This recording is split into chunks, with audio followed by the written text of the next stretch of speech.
Hello tout le monde, j'espère que vous allez tous très bien. Aujourd'hui c'est MySpace et on va parler de Sophie. Sophie m'a envoyé des photos et le plan de son appartement qu'elle a acheté l'année dernière. Elle m'a téléphoné parce qu'elle se sent un peu au froid. En effet, cette pièce de vie est un endroit où bien évidemment elle passe le plus clair de son temps et elle veut s'y sentir bien. Alors si vous êtes là, c'est que vous avez envie de connaître la suite. Alors c'est parti.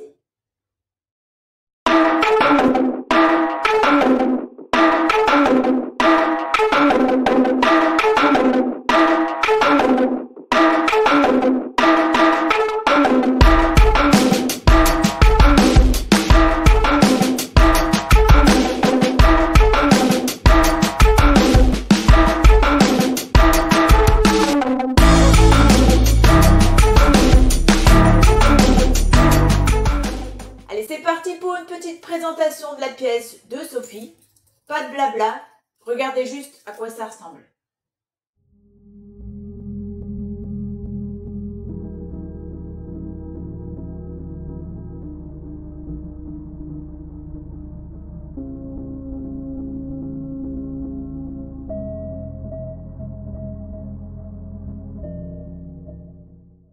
Vous êtes d'accord avec moi? On peut peut-être arranger tout ça.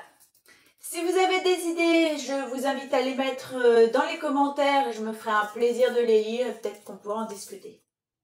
En attendant, je vous propose de vous montrer la façon dont je conçois cette nouvelle pièce.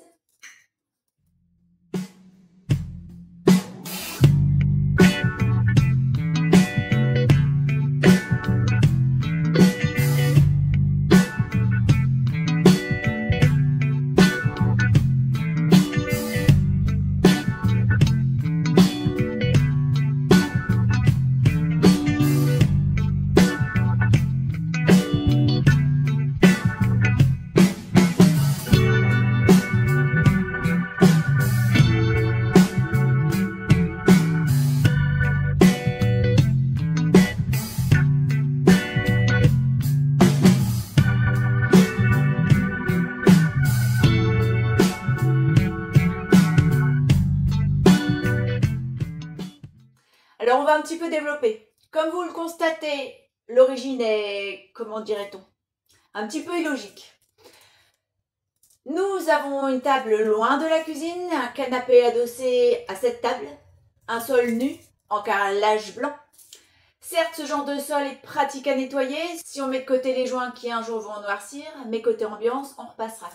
Tout est blanc. Bref, ça manque de personnalité et de chaleur. On n'a pas forcément hâte de rentrer chez soi en fait. Alors, c'est pourquoi j'ai d'abord revu l'organisation de la pièce.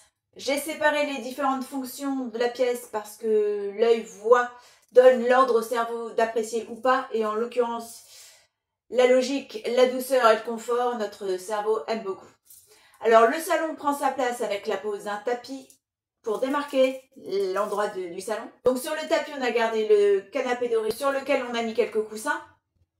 On a installé une table basse, une plante verte. Niveau mur, on a habillé 2 pans de mur avec une tapisserie douce et claire. Une couleur vive aurait agressé l'œil et réduit l'espace, visuellement. Donc une grande lampe, parce que dans ce canapé, Sophie appréciera sûrement lire un bouquin ou regarder ses albums photos. Photos que d'ailleurs, pour certaines, on accrochera sur le mur arrière. Ambiance sobre et chaleureuse grâce au noir et blanc général de la pièce et quelques teintes douces, comme du beige au mur et sur les tapis. Bien évidemment, le côté chaleureux de la pièce est favorisé grâce aux touches de bois, la table à manger, table qui d'ailleurs est un manche debout que Sophie utilisera comme plan de travail, et un meuble de séparation entre la cuisine et le salon. Une tablette à l'entrée de la pièce de vie lui servira comme bureau d'appoint ou de dépose, tout ce qu'elle veut. On note également la couleur douce des éléments de la cuisine que j'ai préféré revoir un peu car l'ensemble avant n'était pas très fluide, des petits trous par-ci, c'était pas très homogène. Donc j'ai rajouté une étagère pour donner à Sophie la possibilité d'y poser tout élément qu'elle jugera utile ou esthétiquement nécessaire à la pièce. Un salon sans rideau n'est pas un salon, donc je lui propose un combo avec voilage et tissu plus lourd. Voilage pour éviter les regards des voisins et le tissu plus lourd et plus épais pour une sensation de chaleur et de réconfort quand l'hiver pointe le bout de son nez. Bon, pas plus de blabla, je vous montre à nouveau.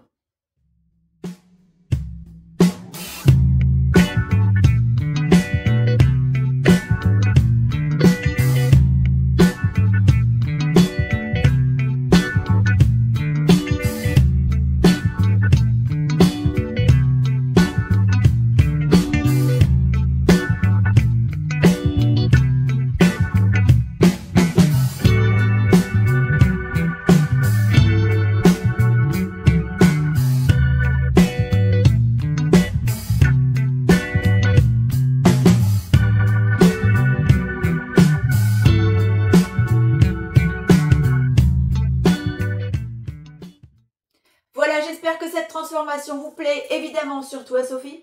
Comme d'habitude, j'attends vos commentaires et n'oubliez pas que si vous aussi vous avez des envies de changement ou un besoin de rénovation, vous pouvez me contacter, je vous mets mon mail dans la barre d'infos. Voilà, c'est tout pour aujourd'hui, on se retrouve la semaine prochaine. Qui sait, ce sera peut-être de chez vous dont on parlera. Allez, à bientôt, ciao.